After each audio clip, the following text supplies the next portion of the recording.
installing themes. Right. In our Add Themes section, we'll be able to find the theme that we want.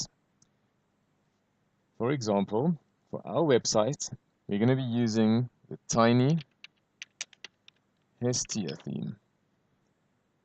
Right, so I like using this theme for small blog websites, which is the one we're creating today. And you can see if I hover over here, I can click on install, and that'll install this particular theme for my website.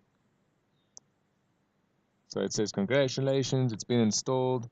And now that website will be available for me to activate. Let's activate the Tiny Hestia theme. Once your theme has been installed and activated, you can see that it's available under your current themes. So if you click on Appearance, then Themes, you'd see your different themes that's been installed for you automatically, which is these ones. And then Tiny Hestia is active at the moment.